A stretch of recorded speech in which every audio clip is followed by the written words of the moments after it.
మన పెదవడ్లపూడి అన్నయ్య బావి దగ్గర వినాయకుని బొమ్మ పెట్టడం జరిగింది. సో, వినాయకుల వారైతే చాలా అందంగా ఉన్నారు. ఇక్కడ జరిగే హోమం మరియు అన్నదాన విశేషాలు గురించి మనం తెలుసుకుందాం.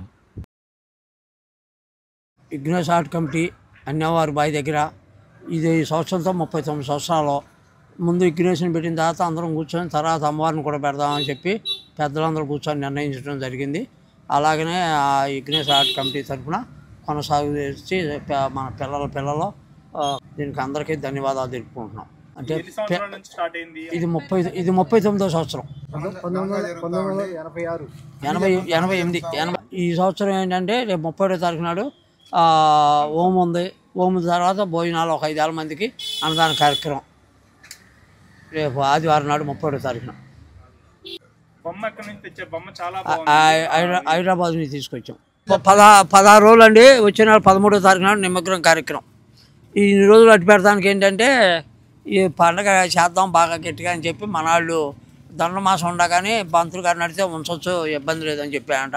దాని ప్రకారం ఫాలో అయ్యి చేస్తున్నారు. ఇంకా మన గ్రామంలో చాలా చోట్ల వినాయకుని బొమ్మని పెడతాం జరిగింది. సో, ఆ విశేషాలు నేను మరొక వీడియోలో మీకు చూపిస్తాను. ఈ వీడియో కానీ మీకు నచ్చినట్లయితే లైక్ చేయండి, మన గ్రామం ప్రజలకు షేర్ చేయండి, అండ్ అలానే సబ్స్క్రైబ్ చేసుకోకపోతే please subscribe to our channel. మీ అందరికీ మరొకసారి వినాయక చవితి శుభాకాంక్షలు. ఆ వినాయకుని ఆశీస్సులు మీపై మీ కుటుంబంపై ఉండాలని కోరుకుంటూ మీ సబరీష్ లింగినేని. Thank you.